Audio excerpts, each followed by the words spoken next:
de toi, mon cœur a faim de toi, mon ami.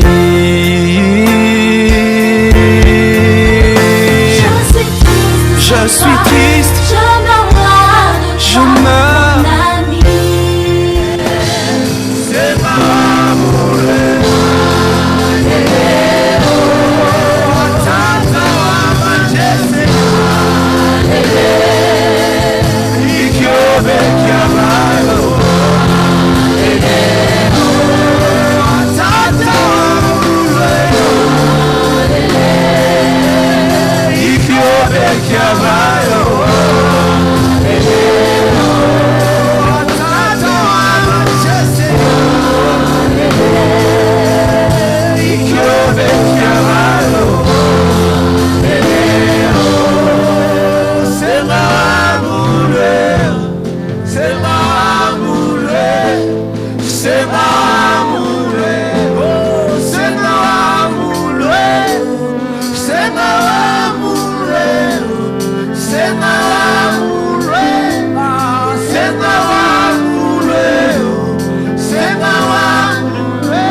Merci Seigneur Jésus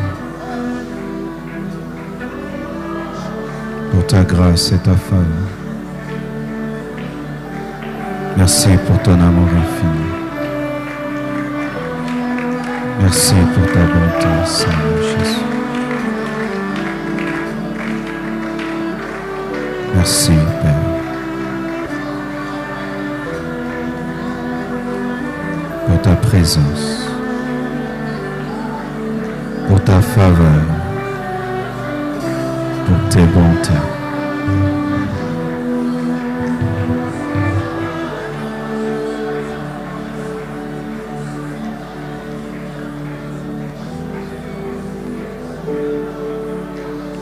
Je prierai pour toi, tu prieras pour moi. Ensemble, nous verrons la gloire du Dieu vivant. Nous sommes un corps, nous ne sommes pas un membre, nous sommes une famille, nous sommes une équipe, nous sommes une armée.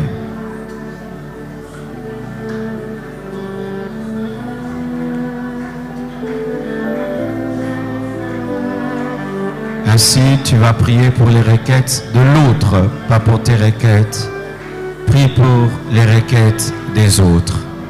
Prions pour les requêtes des autres.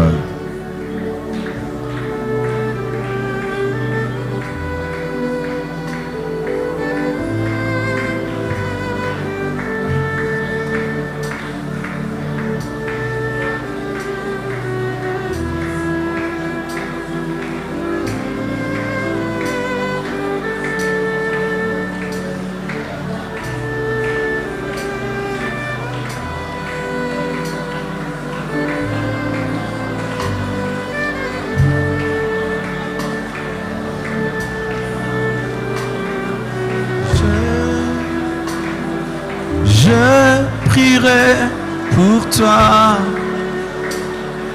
tu prieras pour moi. Ensemble nous verrons la gloire du Dieu vivant. Je prierai pour toi, tu prieras pour moi. Ensemble nous verrons la gloire du Dieu vivant.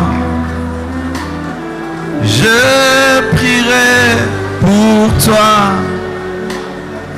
tu prieras pour moi. Ensemble nous verrons la gloire du Dieu vivant. Je prierai pour toi, tu prieras pour moi. Ensemble nous verrons la gloire du Dieu vivant. Je prierai. Tu prieras pour moi. Ensemble nous verrons la gloire du Dieu vivant. Je prierai pour toi. Tu prieras pour moi. Ensemble nous verrons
nous verrons.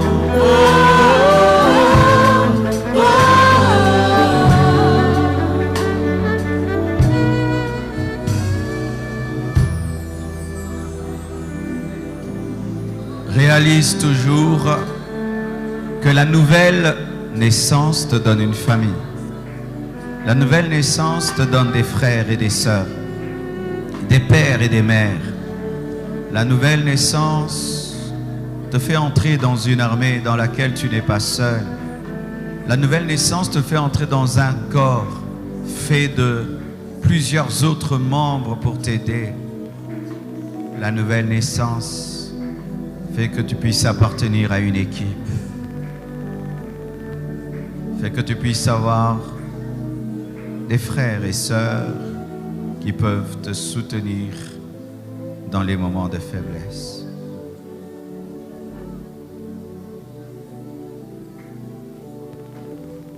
Prie, prie, prie, prie pour moi. Prie, prie, prie, prie.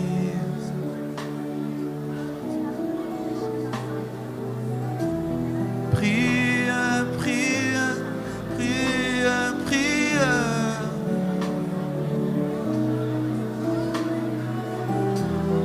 Prie, prie, prie, prie. Bundelangan sambe, bundelangan sambe, sengelangan sambe, lelelangan sambe, bundelangan sambe, belelangan sambe. Lukelangan sambe, lukelangan sambe, lukelangan sambe,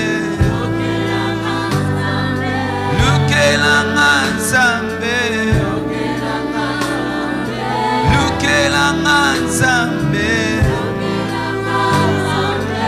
lukelangan sambe.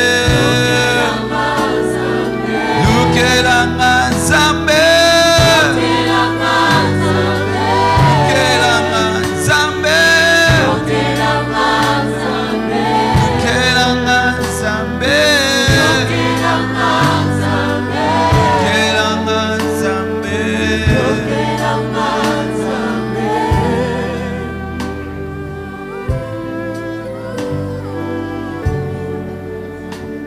Prie.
Père, nous te présentons les 10 requêtes de chacun de nous.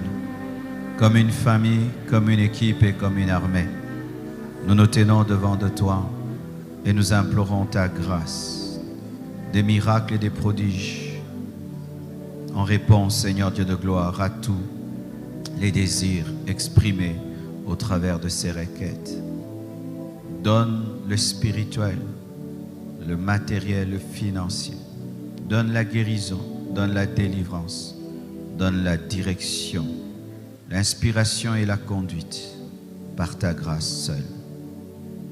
Père, nous voulons témoigner en 2020. Nous voulons palper ton plan, ce que tu as prévu, ce qui a fait que tu nous gardes vivants, car plusieurs sont 2 mètres sous terre, mais nous sommes là parce qu'il y a un plan. Nous voulons vivre le plan 2020. Au nom de Jésus, bénis cet enseignement et bénis les cœurs, donne l'entendement, accorde Seigneur la capacité de pratiquer, de comprendre, de communiquer au Saint-Esprit. Au nom de Jésus-Christ, je bannis de ce lieu tout ce qui est démoniaque, occulte, sorcellérique. Au nom de Jésus, je lie les démons, je paralyse les agents de ténèbres au nom de Jésus-Christ. Amen. Nous acclamons le Seigneur. Gloire à Dieu, gloire à Dieu. Je vous salue au nom de Jésus-Christ. Saluez votre voisin ainsi que votre voisine de ma part. Nous allons continuer les enseignements débutés hier sur comment vaincre le péché. Hier, j'ai parlé sur il faut réfléchir sur les conséquences et se dire après cela, qu'est-ce que j'aurai? Après cela, qu'est-ce qui m'arrivera? Toujours peser le pour et le contre. Aujourd'hui, comme deuxième stratégie pour vaincre le péché, nous allons parler sur il faut se confier à une oreille attentive et discrète. Peux-tu le dire à ton voisin de gauche et de droite? Amen. Nous sommes debout afin de lire la parole du Seigneur dans Jacques 5, verset 16. Confessez donc vos péchés les uns aux autres et priez les uns pour les autres afin que vous soyez guéris. La prière fervente du juste a une grande efficacité. Luc 10, verset 1. Après cela, le Seigneur désigna encore 70 autres disciples et il les envoya 2 à 2 devant lui dans toutes les villes et dans tous les lieux où lui-même devait aller. Ecclésiaste 4, versets 9 à 12. 2 valent mieux qu'un parce qu'ils retirent un bon salaire de leur travail, car s'ils tombent, l'un relève son compagnon, mais malheur à celui qui est seul et qui tombe sans avoir un second pour le relever. De même, si 2 couchent ensemble, ils auront chaud. Mais celui qui est seul, comment aura-t-il chaud? Et si quelqu'un est plus fort qu'un seul, les 2 peuvent lui résister et la corde à 3 fils ne se rompt pas facilement. Pour terminer, Romains 7, 14 à 25. Nous savons en effet que la loi est spirituelle, mais moi je suis charnel, vendu au péché, car je ne sais pas ce que je fais. Je ne fais point ce que je veux, et je fais ce que je hais. Or, si je fais ce que je ne veux pas, je reconnais par là que la loi est bonne. Et maintenant, ce n'est plus moi qui le fais, mais c'est le péché qui habite en moi. Ce qui est bon, je le sais, n'habite pas en moi, c'est-à-dire dans ma chair. J'ai la volonté, mais non le pouvoir de faire le bien. Car je ne fais pas le bien que je veux, et je fais le mal que je ne veux pas.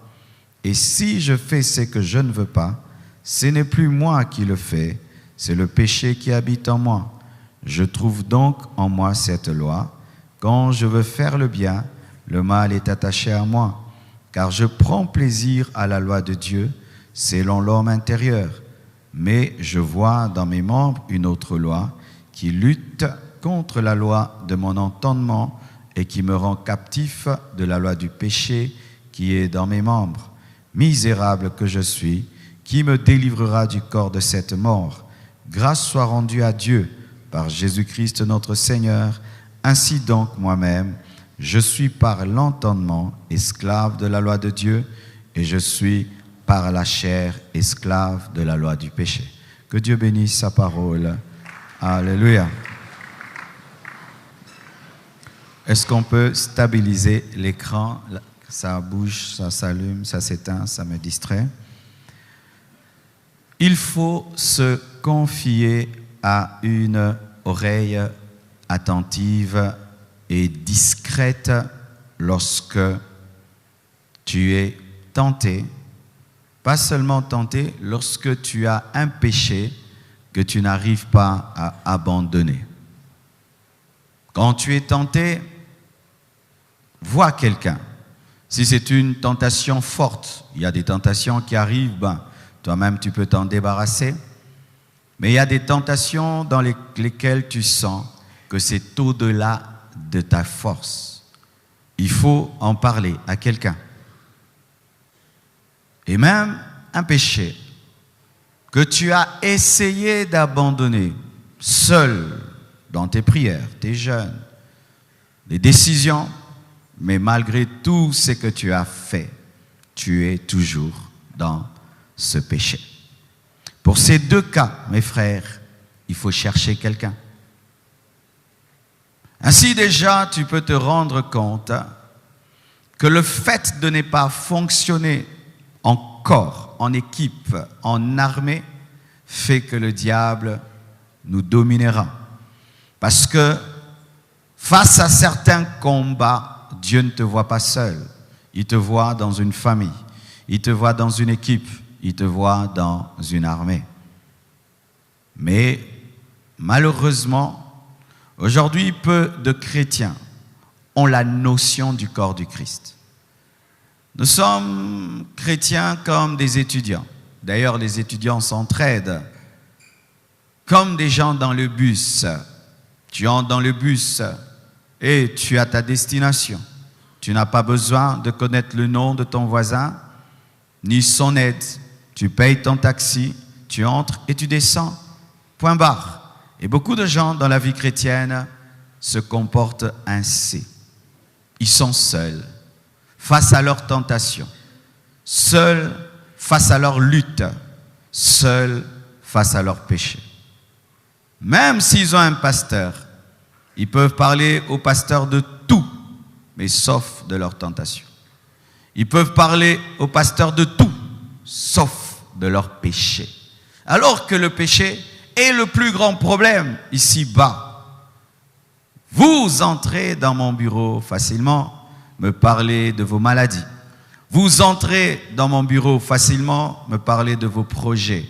Mais rares sont les personnes qui entrent dans mon bureau, que ce soit mes collaborateurs, collaboratrices, rares qui viennent me parler de leurs péchés, alors que je sais que vous avez des luttes, alors que je sais que vous aussi vous êtes tentés, alors que je sais que vous n'êtes pas des parfaits. Ainsi, vous luttez seul. Vous vous battez seul et vous tombez seul. Vous chutez seul et vous êtes esclaves en secret des péchés qui dominent sur vous. Et vous risquez de rater l'enlèvement. Vous risquez d'aller en enfer parce que vous n'avez pas eu le courage de parler de votre problème à quelqu'un.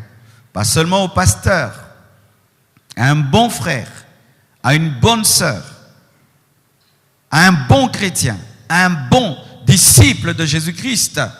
Lui parler de tes problèmes.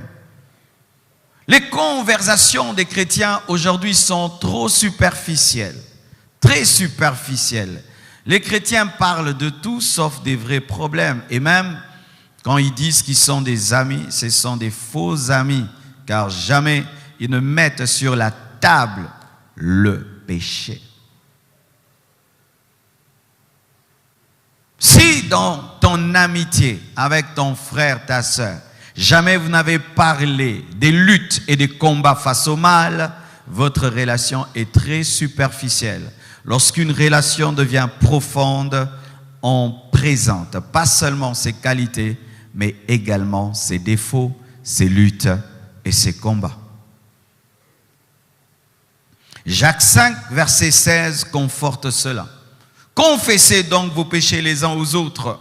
Non, mais qu'est-ce que j'irai faire vers un frère alors que j'ai un péché? L'homme ne pardonne pas le péché, c'est Dieu qui pardonne le péché. Mais comment Jacques peut me pousser à aller voir mon frère pour lui confesser mon péché?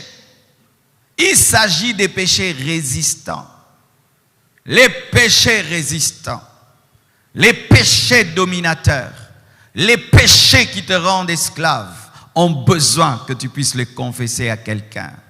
Ce n'est pas pour que tu obtiennes le pardon, parce que c'est Dieu qui te pardonne, mais pour que tu arrives à le vaincre, car certains péchés sont comme les microbes qui ne supportent pas d'être exposés à l'air libre. Tu prends le microbe du sida, tu l'exposes à l'air libre, il meurt. Malgré sa virulence, sa force, si tu prends le microbe du sida, tu le mets seulement dans l'air, il meurt. C'est un microbe qui a besoin d'être dans un liquide. Quand tu le sors d'un liquide, il meurt, quelle que soit sa force.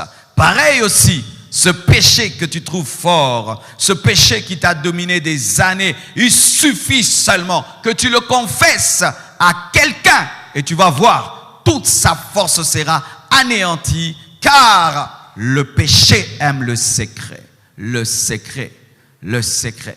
Le péché vit dans le secret, comme le sida vit dans le liquide. Le péché aime le secret.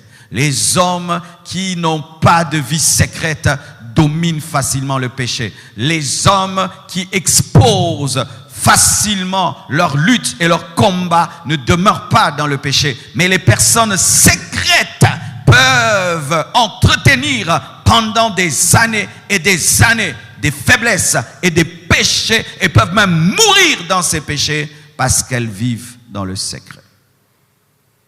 Confessez vos péchés les uns aux autres et priez les uns pour les autres. Comment je vais prier pour toi alors que tu ne révèles pas ton péché? Certains, vous êtes conscients que votre vie ne marche pas, c'est à cause du péché.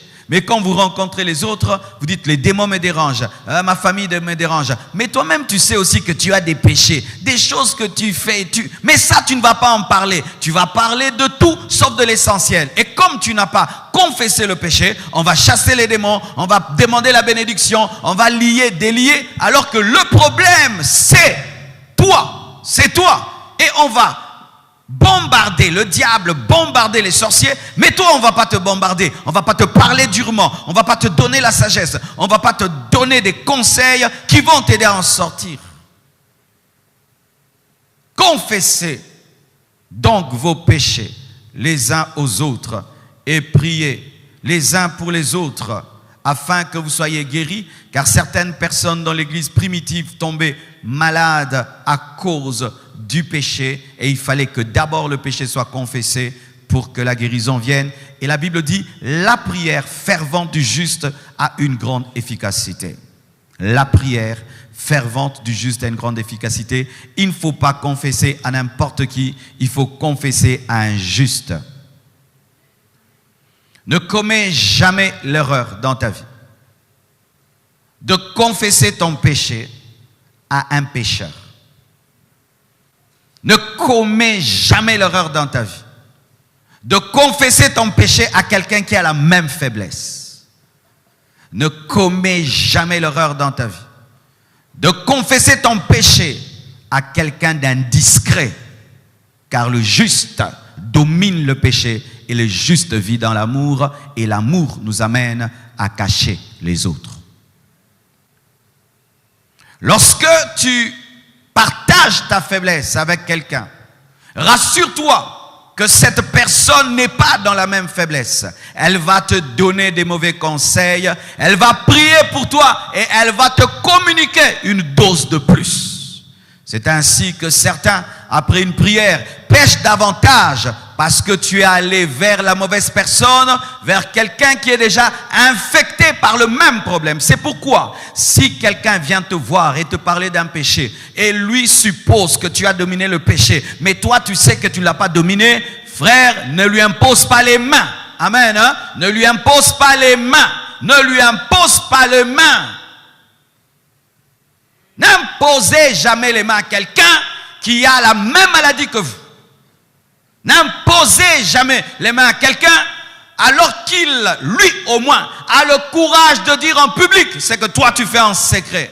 Même si tu es un encadreur, même si tu es un serviteur de Dieu, aie l'humilité de ne pas prier par imposition des mains. Sinon, tu vas le contaminer et lui aussi va te contaminer. Et le diable aime de telles rencontres.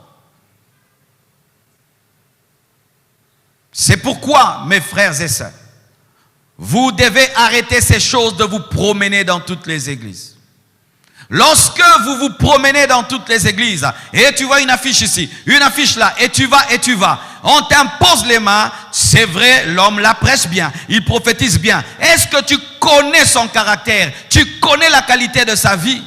Des fidèles sans église, des fidèles qui ont 20 pasteurs, qui ont 50 prophètes, se faisant imposer les mains partout, de sorte que tu ne sais pas où tu as été infecté. Veillez à ne pas vous confier à n'importe qui. Ça doit être un modèle dans ce domaine. Ça doit être quelqu'un qui a vaincu, car il aura des conseils à te donner et il aura une vie à te transmettre. Il aura un conseil à te donner, il aura des stratégies à te donner et il aura une vie à te transmettre, car je crois que la vie se communique par imposition des mains. Mais la mort aussi. Car on imposait les mains à un animal et il recevait tous les péchés d'Israël. Et c'est lui qui recevait le châtiment. L'imposition des mains donne la vie et donne aussi la mort. Mais cette personne peut vaincre le péché. Elle peut dominer le péché, mais elle a un problème d'indiscrétion. Tu lui exposes ta vie et lui va le dire partout. Beaucoup de gens sont rentrés dans le péché à cause de cela. Il met son orgueil de côté, sa vie intime de côté. Et parce que tu es un frère, une sœur, il dit je vais le dire mes péchés. Et quelqu'un te dit, et toi du coup tu prends le téléphone, tu vas le dire, tu le racontes, et la personne finit par être au courant et elle est totalement découragée et elle décide de ne jamais plus se confier. Et là, le diable profite de cette solitude pour la détruire. Mes frères, si déjà un jour quelqu'un s'est confié à toi et toi tu l'as répandu dans le monde entier, tu as commis un grave péché. Car cet homme n'était pas obligé de te le dire. Il est plus spirituel que toi, plus humble que toi. En toi, il a vu Dieu. C'est pourquoi il t'a dit. Et quelqu'un voit en toi Dieu et toi, tu vas le raconter partout. Mes frères et sœurs, à qui dis-tu tes péchés? Certains tombent même dans le piège lorsqu'ils ont des problèmes dans leur foyer. Un homme, il va se confier à une femme. Non, quand tu as des problèmes dans ton foyer, va voir un autre homme. Tu ne peux pas, pendant que tu as des problèmes dans ton foyer, aller te confier à une femme. Tu es une femme, tu as des problèmes dans ton foyer. Au lieu de voir une autre femme, toi tu vas voir un homme. Et certains vont voir même des hommes qui ne sont pas mariés. Moi, mon principe, même pour les parrains, le parrain est très souvent avec le filleul, garçon, et la marraine beaucoup avec la fille. Mais pas une marraine qui n'aime pas la fille et qui n'aime que le garçon, et un parrain qui ne supporte pas la présence du garçon, mais qui veut seulement être avec la fille. Non, ça c'est bizarre. C'est pourquoi vous qui choisissez les parrains, ne choisissez pas les parrains parce qu'ils sont riches. Ne choisissez pas les parrains parce qu'ils sont beaux et présentables sur une photo.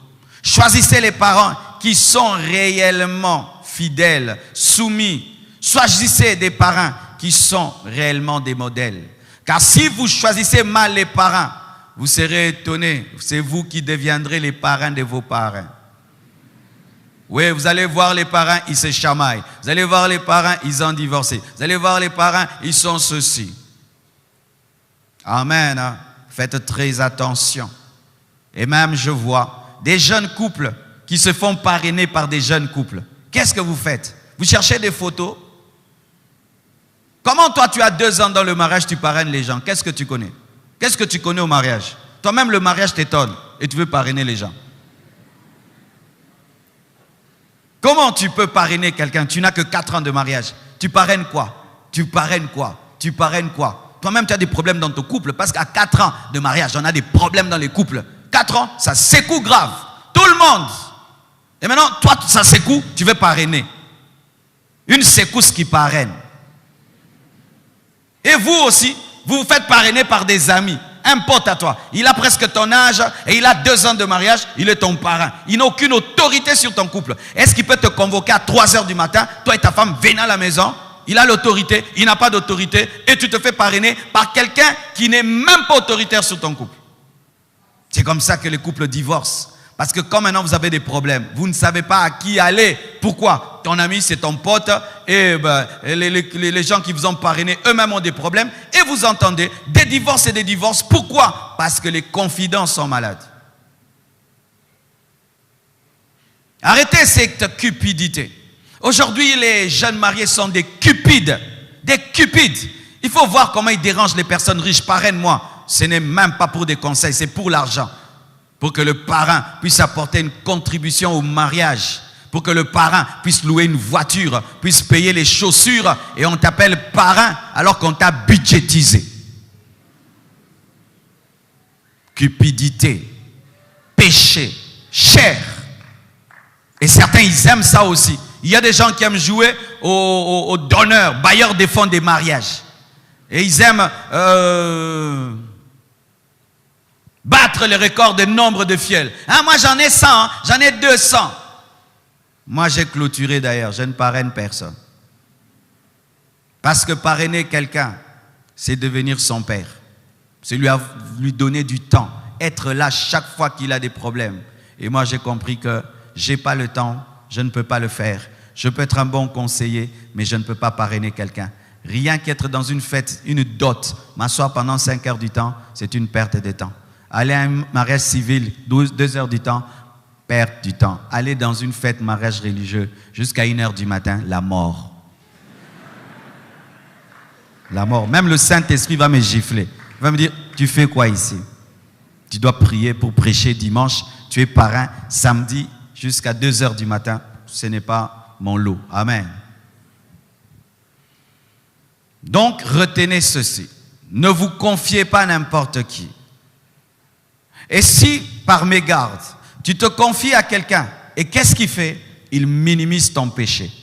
Tu lui dis, j'ai tel péché. Il te dit, oh, mais c'est rien. Moi d'ailleurs, je tombe dedans chaque mois. Chaque mois, et j'ai l'onction. N'est-ce pas que tu as vu l'onction hier, non? Quand j'ai prêché, il y avait l'onction. Tu as vu, il y a des miracles. Hein, c'est rien. Toi, tu te culpabilises trop avec vos prédications de la compassion, là. Et tu dis, oh, c'est vrai. Oui, regarde, c'est la grâce, la faveur divine. Dieu est un Dieu d'amour et de bonté. 7 fois le juste tombe, 7 fois il se relèvera, mon frère. Je chasse l'esprit de culpabilité au nom de Jésus. Je chasse tout esprit de condamnation dans mon frère. Sois rempli du Saint-Esprit.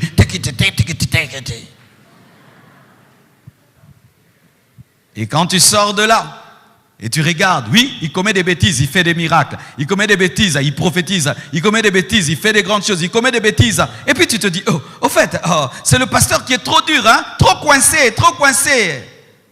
Tu commences à pécher et tu meurs dedans. Et tu finis en enfer et tu rencontres ton prophète là-bas. Le miracle n'est pas le signe que tu as Dieu. Prophétiser n'est pas le signe que tu as Dieu. Samson faisait des miracles, il venait de coucher avec une femme. Faites très attention. Oh, cet homme de Dieu a une grande église. Cet homme de Dieu fait des miracles. On connaît tel péché, il commet ceci, il commet cela, il commet cela. Oui, il commet cela. C'est un ballon dégonflé, mais qui est quand même en train de planer. Faites très attention. Lorsque vous tombez sur quelqu'un qui a la ruse de minimiser le péché, qui a la ruse de te montrer que ce n'est pas grave. Tu es avec ta fiancée, vous êtes décidé, vous n'allez pas vous embrasser. Et un jour, tu embrasses ta fiancée. Vous commencez tout le temps à vous embrasser. Et puis, tu vas partager à quelqu'un. Mais non, on s'embrasse. Il dit, oh frère, lisons Cantique des Cantiques. Et puis, il appelle même sa fiancée. Chérie, dis-lui un peu. Oh, c'est pas grave. Les blonds. Est-ce que la Bible est blanche? Faites très attention. Faites très attention. Surtout aux serviteurs de Dieu rétrogrades. Faites très attention. Surtout aux ouvriers de Dieu rétrogrades. Faites très attention aux personnes qui ont servi Dieu hier, qui ne le servent plus. Et ce sont des personnes très dangereuses parce que Satan les utilise, mais parmi les chrétiens. Ces personnes qui abandonnent Dieu, mais qui demeurent à l'église. Vous les connaissez? Des fois même, tu te poses la question, tu le vois venir à l'église, mais tu vois, c'est un païen, mais avec la Bible dans la bouche. Païen, mais parlant du Saint-Esprit. Et quiconque s'approche de lui, il détruit, il infecte, il rabaisse les standards de la parole. Faites attention à de telles personnes. D'ailleurs, il faut les accuser. Amen. Hein? Nous devons les connaître et les suspendre et même mettre leurs photos sur les écrans. Wanted. Je sais ce que je dis. Je sais ce que je dis. Des gens qui ont perdu leur ferveur, perdu leur zèle, mais gardant une apparence de serviteurs de Dieu, mais approchant des personnes innocentes pour les détruire, diluant la parole, diluant les principes de Dieu. Et tu vois, quand ça vient de quelqu'un de haut, tu vois comment ça a de l'autorité sur toi. C'est pourquoi ne donnez pas vos oreilles à n'importe qui.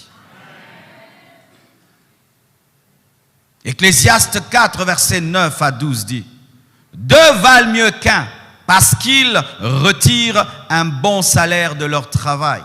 Car s'ils tombent, l'un relève son compagnon, mais malheur à celui qui est seul et qui tombe, sans avoir un second pour le relever. As-tu quelqu'un pour te relever?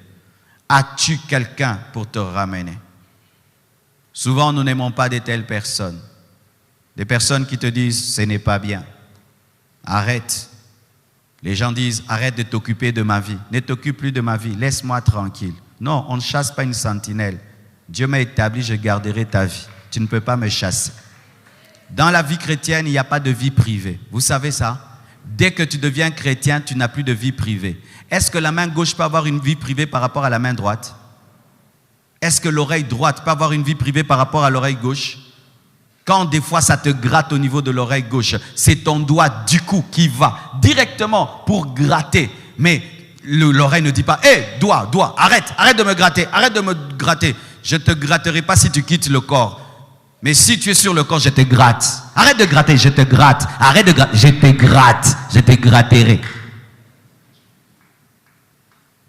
Mukusalito iboka ona musapi.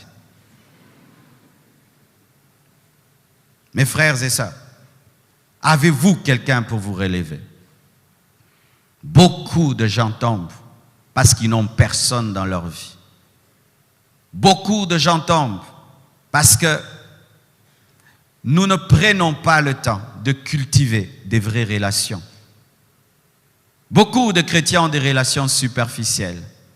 Certains même ici dans l'église, tu ne connais le nom de personne. Si tu décides aujourd'hui de quitter l'église, personne ne saura. Tu disparaîtras, même pendant 10 ans. Personne ne te cherchera parce que tu ne prends jamais le temps de développer des relations profondes. Tu es tout le temps en train de te chamailler, de te discuter avec les gens, de blesser les gens, d'être blessé. C'est tout ce que vous faites. Vous ne prenez pas le temps de développer des vraies relations. Alors que ça aussi, c'est la vie chrétienne. La vie chrétienne, ce n'est pas venir à l'église, c'est s'asseoir, écouter, le pasteur prêche, vous dites amen, vous donnez l'offrande, la dîme, nous chantons, nous dansons, vous partez. Non, vous devez développer des amitiés, des relations, au point où vous arrivez au point où quelqu'un tombe. Même moi, je ne suis pas au courant. Tu le trouves même dans le péché. Tu lui dis, frère, pourquoi tu fais ça? Tu l'amènes à la repentance, il se relève, il devient un homme fort et tu ne le dis à personne. Alléluia. Est-ce que vous en avez ici? Comment dans une église de 8000 personnes, tu n'as même pas un ami? Tu as un problème de caractère. C'est toi le problème. Tu sais ça? C'est toi. Comment 8000 personnes sont ici? Mais tu n'as même pas une seule relation réelle. Hein? Alors réelle, je ne parle pas de papoter après le culte. Hein? Tu es bien habillé, hein? Tu es bien habillé, hein? Ça te va. Non, pas ça. Ça, c'est un club. Est-ce que vous en avez? Sachez que sur le chemin de la sanctification, Dieu établit un homme dans ta vie. Il établit quelqu'un pour te relever. Nathan était là dans la vie de David pour redresser David. Est-ce que tu as ton Nathan?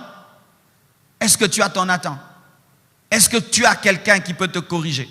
Quelqu'un qui peut te redresser et te dire que tu as pris une mauvaise décision, que tu es sur un mauvais chemin, que tu t'entêtes dans le mal? Est-ce que tu en as? Est-ce que tu en as? Mes frères et sœurs, les hommes seuls meurent seuls. Quelqu'un vit seul à la maison. Il boude tout le quartier. Il ne cause avec personne. Et un jour, il tombe malade dans sa chambre. Il mourra dans sa chambre. Personne ne va l'amener à l'hôpital.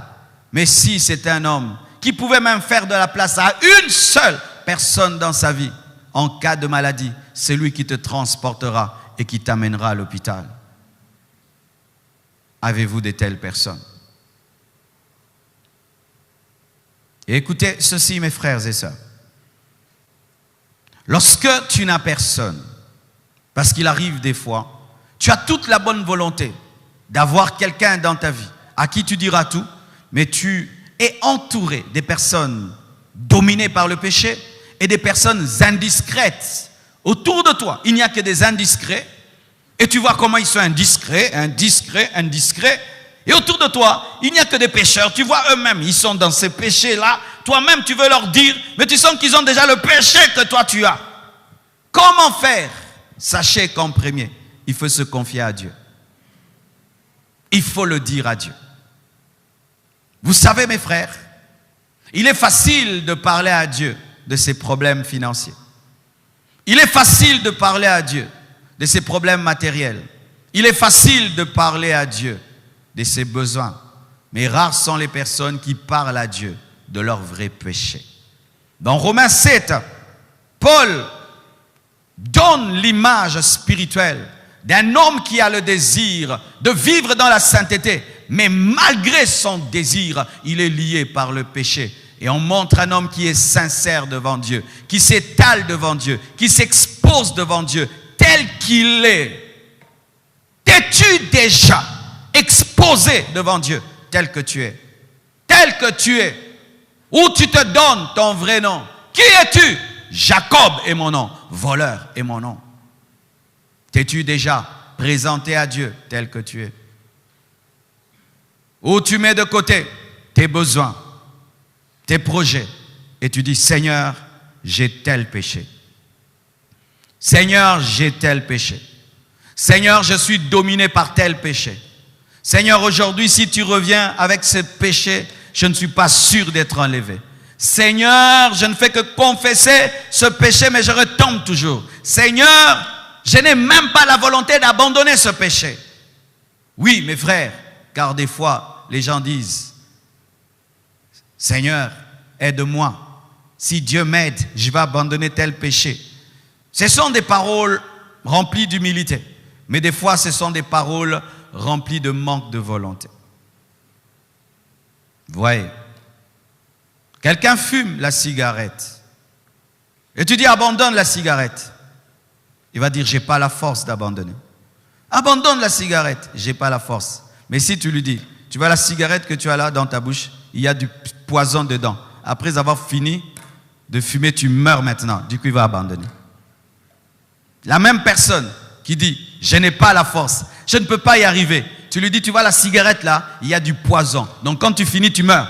Elle va déposer. En soi, c'est un manque de volonté. Tout ce que nous disons là, je n'arrive pas, c'est un manque de volonté. de volonté. Même l'impudique. Tu dis, j'arrive pas. Tu dis, ok, tu vois la fille avec qui tu vas sortir. Après là, tu auras le sida. Je te dis, tu ne vas pas le faire. Vrai ou faux? Même l'impudique le plus grand ne va pas le faire. Donc c'est un problème de volonté. D'où vient maintenant la volonté de ne pas le faire quand on te dit qu'il y a la mort? Mais il y avait toujours la mort.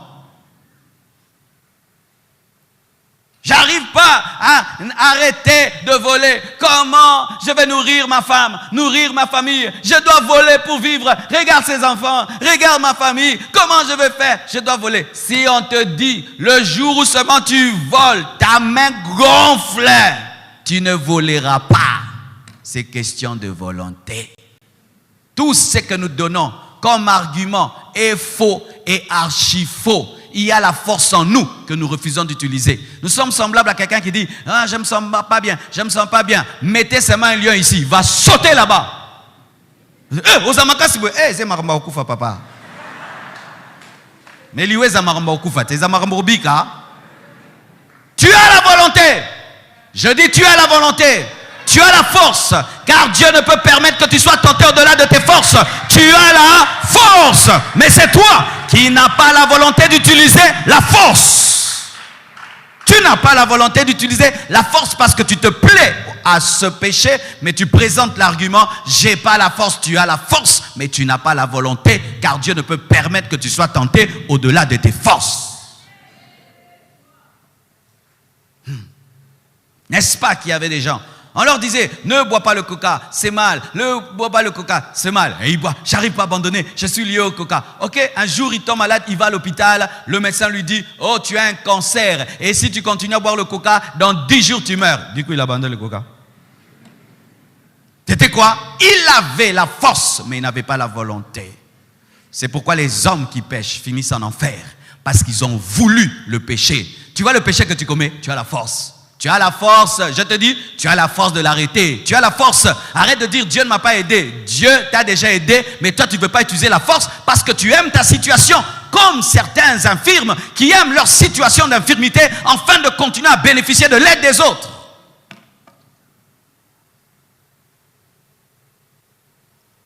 Soyez sincères devant Dieu. Et dites à Dieu qui vous êtes. Dites à Dieu qui vous êtes. Regardez David. David commet un péché. Il commet un péché et après il rentre là, calme, il a tué quelqu'un. Et Nathan entre chez lui à la maison et commence à lui dire, il y avait un homme dans le royaume, il avait faim, il avait plutôt un visiteur. Et lorsque le visiteur est venu, au lieu de prendre parmi ses brebis, il a pris la brebis de l'autre. Qu'est-ce qu'on va lui faire? David oublie que lui vient de tuer. Il oublie qu'il vient de commettre l'adultère. Il dit, tel homme, il faut le faire ça, il faut le faire ça. Et puis on lui dit, c'est toi. Hey! C'est ça. Quel est ton nom? Si on devait te donner le nom d'un péché, c'est quoi ton nom? Orgueil, rancune, vengeance, jalousie, haine, impudicité. Ou ton nom c'est humilité, c'est prière, c'est foi, c'est persévérance, c'est douceur. Quel est ton nom spirituel? Quel est ton nom spirituel? As-tu déjà admis ce nom devant Dieu? De dire je suis ceci, je suis ceci. Car l'un des premiers pas pour la guérison d'un malade, il doit reconnaître sa maladie. Il doit dire que je suis malade. J'ai telle maladie, ainsi commence à traiter cette maladie. Mais si tout le temps que tu passes en Christ, c'est d'esquiver, de ne jamais reconnaître ton identité spirituelle. De ne jamais reconnaître ton identité spirituelle. C'est pourquoi les gens n'aiment pas les prédications qui les ramènent face à eux-mêmes. Ils aiment des prédications qui les amusent, mais jamais il se tient devant lui-même et reconnaît, je suis ceci. Misérable que je suis, misérable que je suis, qui me délivrera? C'est alors que la délivrance est venue.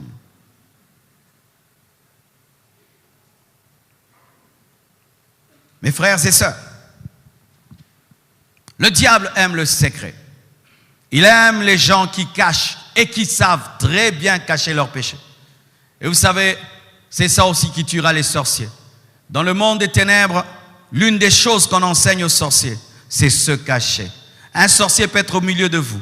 Il chante avec vous. Il danse avec vous. Il dit Jésus avec vous. Mais il est sorcier. Sorcier, j'aimerais te dire ceci. Tu t'es bien caché. Félicitations. Sauf devant Dieu.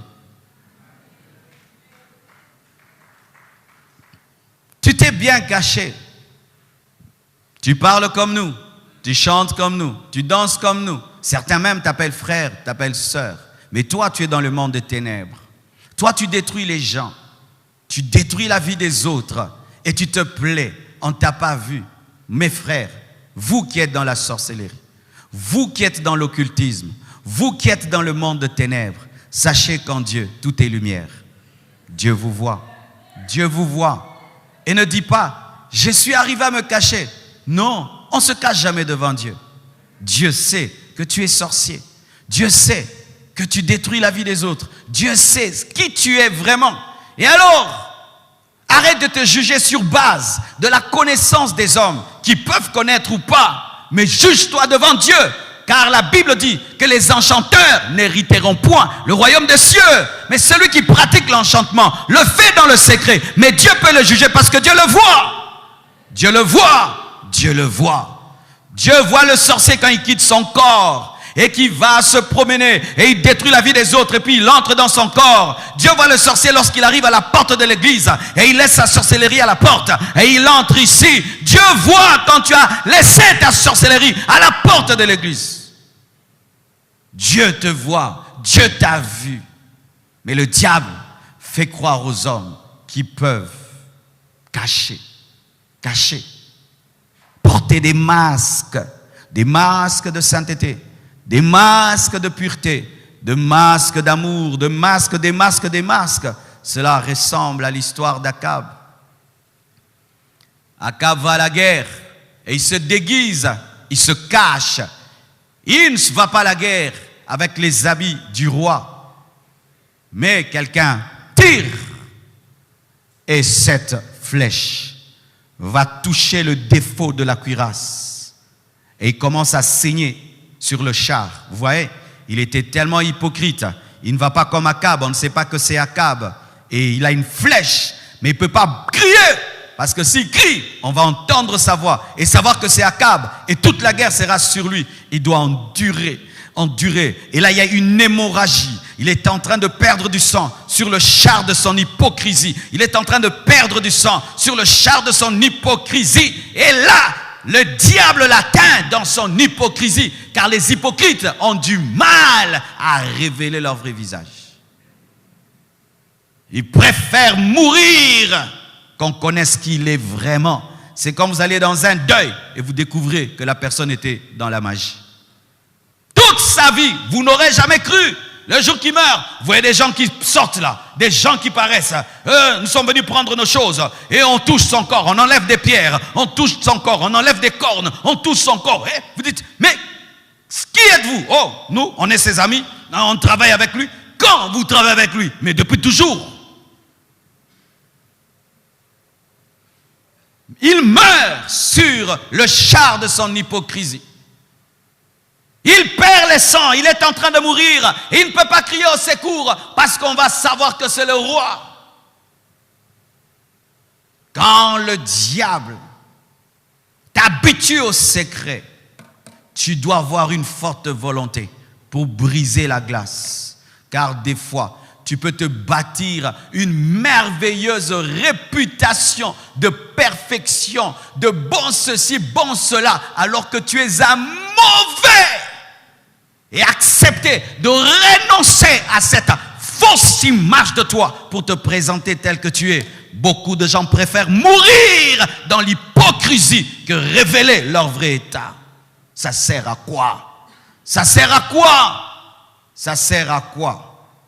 Ça sert à quoi que d'être loué par tout le monde? Ça sert à quoi que d'être exalté par tout le monde? Alors qu'au-dedans de toi, tu sais que tu es malade. Au-dedans de toi, tu sais que tu es rongé par un vice. Ça sert à quoi? Regardez Naaman, un grand général, mais lépreux. Et vous savez, beaucoup de gens ne connaissaient pas la lèpre de Naaman. Parce que si un général est lépreux, eh ben, ça peut créer des problèmes de rébellion et tout le reste, les gens auront peur. Ainsi, il cachait bien sa lèpre sous ses vêtements. Il cachait bien, mais dans sa maison, on savait, la servante pouvait savoir et son cercle pouvait savoir. Mais les gens ne savaient pas, il cachait bien sa lèpre. Et toi, tu caches quelle lèpre? Tu caches quelle lèpre? Sous le général Naaman, il y a quelle lèpre? il n'y a quelle lèpre. Il n'y a quelle lèpre. 1 Corinthiens 4, verset 5, la Bible dit, « C'est pourquoi ne jugez de rien avant le temps, jusqu'à ce que vienne le Seigneur, qui mettra en lumière ce qui est caché dans les ténèbres. » Qui mettra en lumière ce qui est caché dans les ténèbres. J'ai été dans un deuil, mes frères, il y a longtemps, très longtemps.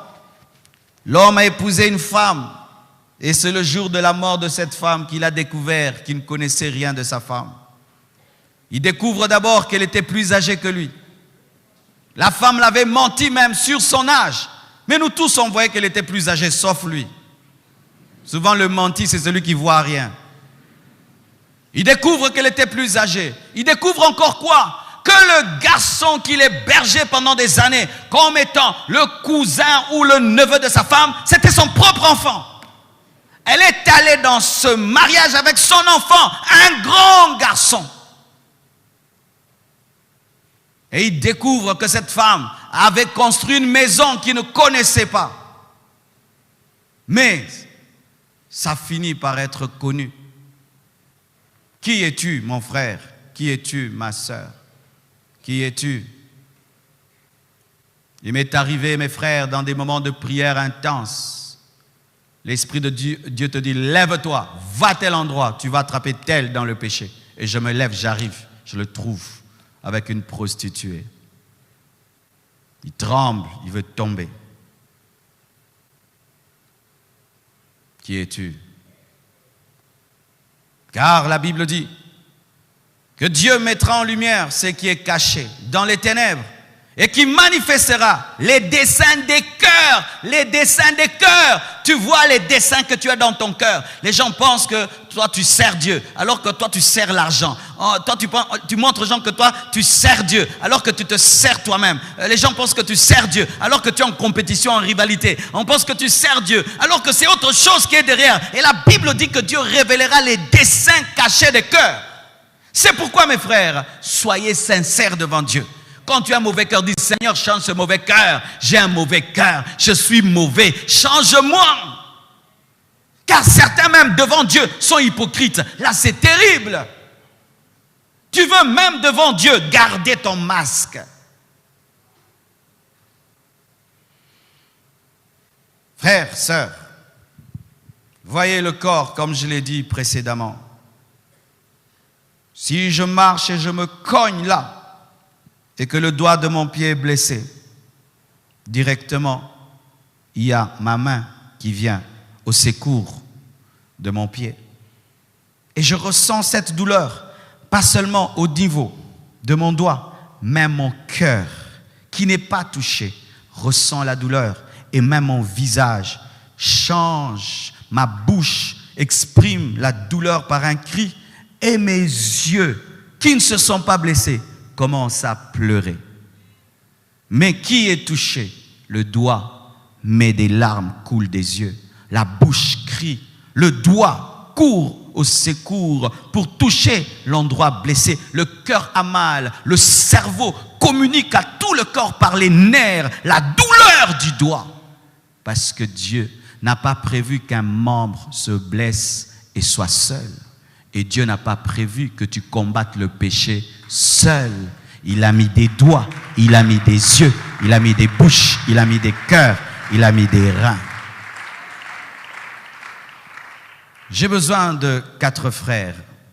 Approchez-vous.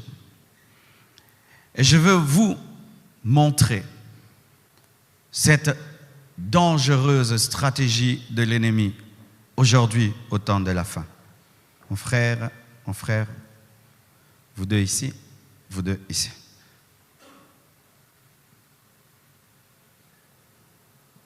Face à l'autre, face à l'autre. Voici ce qui arrive. C'est un frère et c'est un frère. C'est un péché et l'autre c'est un péché. Ils luttent avec un péché. L'autre également lutte avec un péché. Mais les deux ne s'entendent pas. C'est ça la stratégie du diable. On ne s'entend pas. S'il y a des gens qui ne s'entendent pas, ce sont les chrétiens. Si tu veux trouver l'endroit où on se divise, c'est à l'église. S'il y a un endroit où on est blessé pour une petite chose, c'est à l'église. S'il y a un endroit où on a la haine facilement, c'est à l'église. Si c'est à l'église. Alors lui, il a Bouakissa l'autre. L'autre, il a Bouakissa aussi. Ils se sont Bouakissa. Mais ce n'est pas parce que tu m'as Bouakissa que le péché ne te combat pas. Alors, chacun fait sa vie comme toi tu fais ta vie. Tu viens à l'église, tu écoutes le pasteur Marcelo, tu donnes ton offrande et tu rentres. Je me tire, je me taille. Tu connais quelqu'un à la compassion? Je connais personne. Moi, c'est seulement, je traite avec le pasteur. Tous les gens, ouais, je sais pas.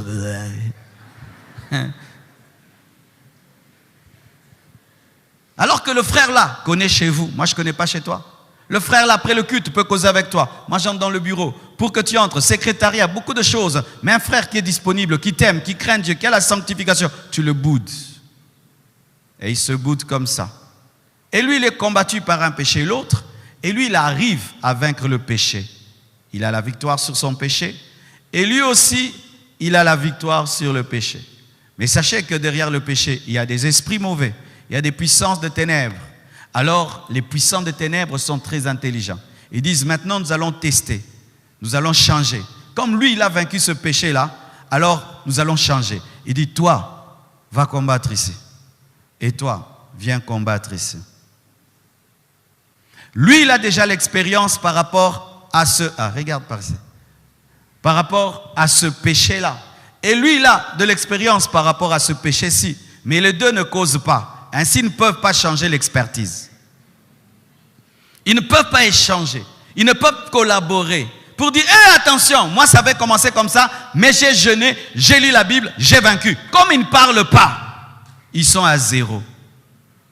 Et ils vont encore lutter, commencer à lutter. Le ci commence à lutter, alors que l'autre a déjà vaincu. Celui que tu boudes, peut-être que là où toi tu luttes, il a vaincu il y a 20 ans. Il y a des gens, par exemple, ici, ils luttent pour ne plus insulter. Moi, dès ma conversion, j'ai arrêté d'insulter. Donc, c'est un péché vraiment inexistant, insulter quelqu'un. Même si ma bouche décide d'insulter, elle ne peut pas insulter. Tu vois comment tu es étonné, hein?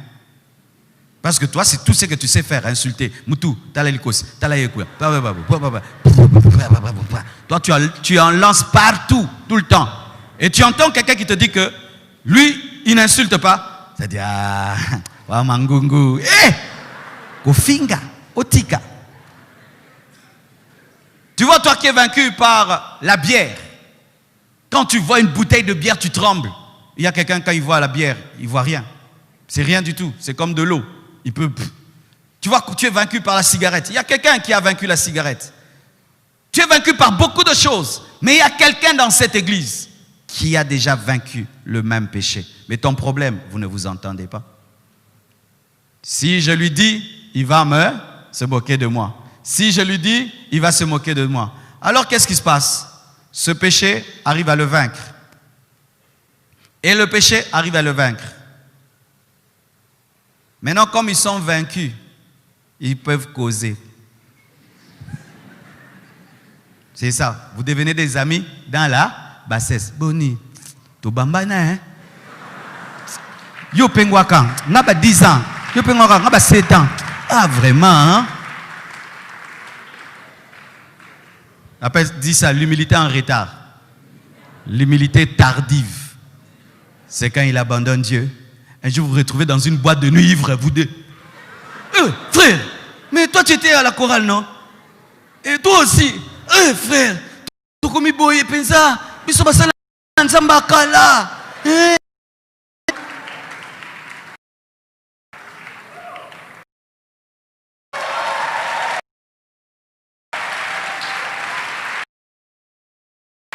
Et là, il s'est retrouvé humble. Pourquoi? Avait faisait des compétitions. Qui a le plus grand ministère, qui chante plus que l'autre, qui fait plus alto, qui fait plus ténor, qui est plus beau dans son uniforme que l'autre. La bretelle de qui est plus que la bretelle de l'autre. Le nœud de qui est plus nœud que l'autre nœud. Souba. Maintenant, comme il se retrouve là-bas, et de les ivrognes, il cause. mais en retard. Et les péchés là, l'a dominé. Et puis ils peuvent causer. Il dit, c'était quoi qui t'avait fait tomber? Ah, moi, tu sais, ce qui m'a fait tomber, c'était la rancune. Quelqu'un m'avait blessé à l'église. J'ai décidé, j'irai plus jamais à l'église. Ce protocolaire-là, j'irai plus. Si je le vois à la porte, j'entre pas. Et j'ai commencé comme ça. J'ai fait une semaine sans venir à l'église. 2 semaines, 1 mois, 2 mois, 3 mois. Le zèle m'a quitté, l'amour m'a quitté, mes péchés sont revenus. Et lui aussi va dire, oh, rien que ça. Moi aussi, un protocolaire, un jour m'avait blessé. Tu avais fait quoi? J'ai dit non, c'est le diable qui était à la porte. Ce n'était pas le protocolaire. Alors j'ai dit, je vais combattre le diable qui est derrière. Et je ne veux pas rater le culte pour un homme. Parce que moi, je ne suis pas venu pour un homme. Je suis venu d'abord pour Jésus. Et je suis venu lui dire, oh, mais c'est facile. Il fallait me le dire. Mais au bando boudinga c'est rien. Est-ce que tu seras entendu causer? Et puis l'autre lui dit, mais toi, qu'est-ce qui t'a fait tomber? Ah, moi, j'aimais beaucoup l'argent. J'aimais beaucoup l'argent. J'étais tellement cupide, j'aimais tellement l'argent qu'un jour, j'ai volé de l'argent et je me suis retrouvé en prison. Et en prison là, j'ai abandonné la foi. C'est vrai. Mais tu sais que moi, j'ai vaincu de telles tentations. Pourquoi? J'ai eu la révélation que Dieu voit toujours. Et où que je sois, même s'il n'y a personne, Dieu me voit. Ils pouvaient être des amis, s'entraider, se fortifier, et ils pouvaient se tenir debout ensemble, et ces 2 péchés vaincus. Agenouillez-vous. C'est ça la vérité. Si vous êtes unis, les péchés vont fléchir. Mais si chacun de vous joue perso, moi-même, vous allez échouer. Regardez ces équipes où chaque joueur va être le meilleur buteur. Ces équipes perdent. Mais regardez ces équipes où on dit, nous tous, quand on a le ballon, on donne à Messi. On a le ballon, on donne à Messi. On a le ballon, on donne à Messi. Messi devient, c'est vrai, le ballon d'or, mais l'équipe aussi devient la plus grande équipe. Ton problème, tu es seul. Et le péché qui te ronge, il te ronge bêtement. Il y a quelqu'un qui l'a déjà vaincu il y a très très longtemps. Il suffit qu'il te parle 3 fois seulement. Il t'impose les mains, c'est fini. Pourquoi? Il a la vie par rapport à ce péché. C'est ce qui tue l'église du Congo. Même nous les serviteurs de Dieu. Un pasteur, venir voir un autre pasteur pour lui dire, pasteur, j'ai telle faiblesse. Ça n'existe plus. J'ai entendu un pasteur dire, vaut mieux mourir que me confier. Je préfère mourir que me confier. Pourquoi? Satan habille la jalousie, la rivalité et la compétition, l'indiscrétion des personnes qui répandent partout des choses secrètes. Un jour dans ma vie, vous pouvez rentrer, merci, j'ai eu cette leçon-là. J'étais un jeune garçon à l'église. Et il y avait un grand prédicateur. Il prêchait la parole de Dieu avec une puissance comme pas possible. Un jour, il m'invite. Il me dit, Marcelo, j'aimerais te parler. Alors, j'ai cru qu'il avait une prophétie à me donner parce que c'était un homme vraiment rempli de prophéties. J'ai dit, ah, j'aurai une prophétie. Mais j'arrive là, il me dit, Marcelo, il faut que tu pries pour moi. J'ai essayé de prier moi-même. Je me suis oint moi-même. J'ai tout fait. J'arrive pas à abandonner le péché. Qu'est-ce qui lui est arrivé? C'était un homme qui a vécu dans la sainteté toute sa vie. Et un jour, le diable, voit les gens qui minimisent le péché, lui dit, mais toi, comment tu peux prêcher contre le péché? Tu ne l'as jamais goûté. Ouais. Il faut goûter. Comme ça, quand tu prêches, tu sais qu'est-ce que tu dis. Donc, koufa poté aliwa bien. Et lui, c'était quelqu'un qui prêchait contre la masturbation. Mais pour lui, masturbation, c'était un mot. Il ne savait pas ce que c'était. Alors le diable dit, mais essaye. Il a essayé. Et depuis qu'il a essayé, il est devenu esclave. De sorte qu'il ne pouvait passer une journée sans le faire. Et puis Dieu lui dit, va voir Marcelo. Imagine un grand homme de Dieu qui te dit ça. Tu tombes des nues, quoi. Et Dieu me dit, prie pour lui. Et j'ai prié pour lui avec crainte et tremblement. Parce que je me trouvais même mes mains indignes de toucher sa tête. Il m'a dit, prie pour moi. Et je lui ai imposé les mains. J'ai prié pour lui. Il n'est pas tombé. Il n'a même pas bougé. Je ne sais même pas s'il a senti l'onction. Moi, j'étais un petit. Et puis, il est parti. Un jour, parce que j'entonnais la louange à l'église, et il est passé devant. Il m'a fait ça. Il m'a dit, Dieu m'a libéré. Et puis, je suis allé le voir, il a dit, quand tu as prié pour moi, j'ai vu une toile d'araignée se déchirer et Dieu m'a délivré. Un homme de Dieu. Vous imaginez, c'est quelque chose que je connais, ça fait des années, mais jamais je n'ai cité le nom de cet homme. C'est parmi les personnes que je respecte et je crains dans ma vie. Parce qu'un grand pasteur s'humiliait devant un frère, j'étais frère, même pas prédicateur, un frère. Parce que Dieu lui a dit, va chez ce jeune homme-là, il me craint, il va prier pour toi. Et il s'humilie, il n'a que faire de son titre, de son rang. Je dis, cet homme connaît Dieu. Et cet homme, tu peux même me mettre un fusil sur la tempe et me dire, dis le nom, je préfère mourir. Parce que divulguer le nom d'un homme pareil, c'est me maudire moi-même. Quand un homme s'humilie et te dit son vrai problème, ait peur, faites attention, vous qui le divulguez. Il peut même se faire que les esprits qui l'attaquaient commencent à t'attaquer toi. J'ai aimé un autre prédicateur. Je le recevais beaucoup à la compassion. C'était parmi ceux qui prêchaient terriblement. Il avait une connaissance des Écritures à un niveau comme pas possible. On commençait à l'écouter debout, on était debout. Un jour, je le reçois. Elle me dit, pasteur, qu'on aille causer au bureau. Je vais au bureau. Il me dit, pasteur, je ne peux pas prêcher chez toi sans te dire la vérité. J'ai des problèmes avec mon épouse. Je suis tombé dans l'adultère. Voici. Je n'ai pas besoin de ta chair, j'ai besoin de ta prière. Respect à un tel homme.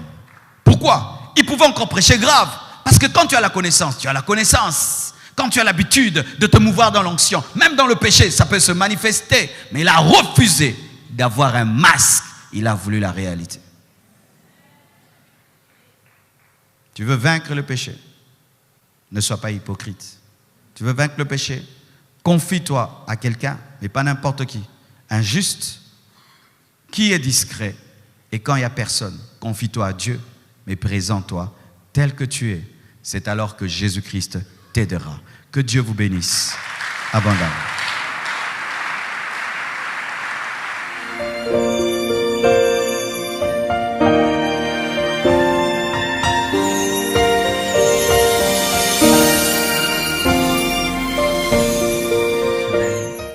Tu as du mal à te faire des vrais amis.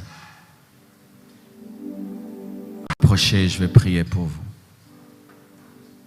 Tu n'as pas d'amis.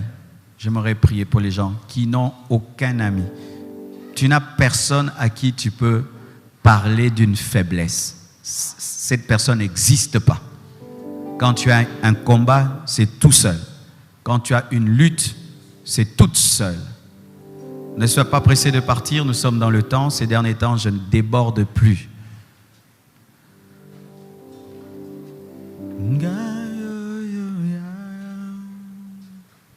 Approchez. Tu n'as aucun ami.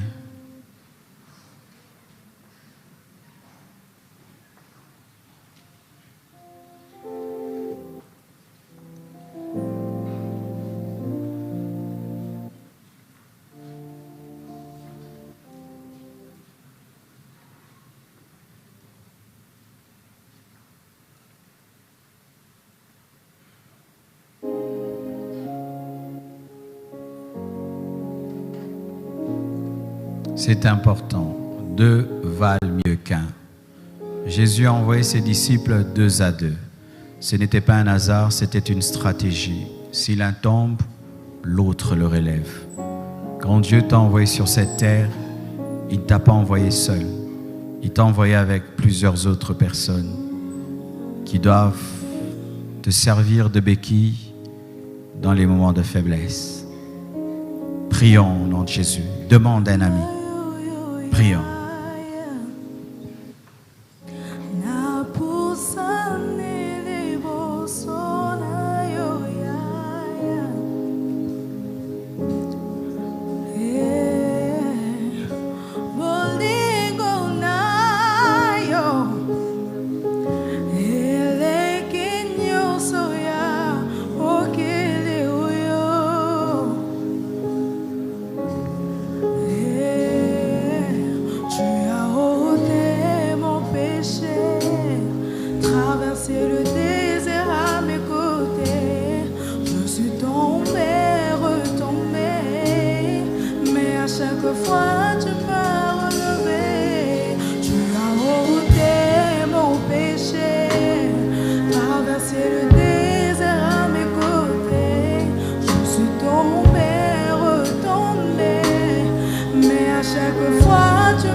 aussi que chacun de nous parle à Dieu du péché qui domine sa vie.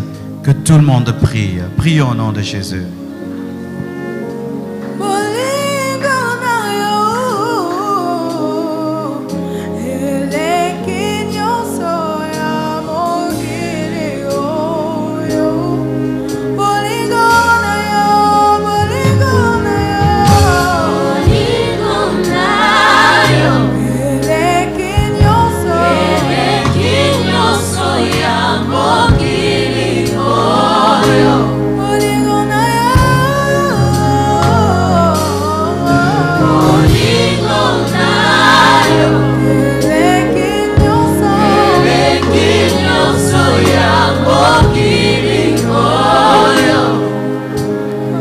Seigneur Jésus, donne des amis. Donne des amis à mes bien-aimés. Même un seul, Seigneur, donne. Délivre-nous de tout caractère qui chasse les amis. L'orgueil, le perfectionnisme, la timidité, la déloyauté, la médisance, la jalousie, tout ce qui chasse les relations que tu nous donnes. Donne-nous le discernement dans le choix de nos amis. Seigneur, délivre tout hypocrite en ce lieu. Révèle-toi à tout hypocrite en ce lieu. Révèle-toi à tout hypocrite en ce lieu. Arrache son masque. Brise son masque. Et qui se voie tel que tu le vois. Je demande ce soir des profondes décisions. Je demande ce soir des profondes repentances par le Saint-Esprit, par ta parole. Que tous ceux qui ont entendu ce message se retrouvent devant toi en ce moment. Que tous ceux qui ont entendu ce message se retrouvent au-devant de toi. Que tous ceux qui ont entendu ce message se retrouvent au-devant de toi. Saint-Esprit convainc, traite les cœurs en profondeur. Saint-Esprit convainc, brise les cœurs les plus endurcis, extirpe les péchés les plus profonds.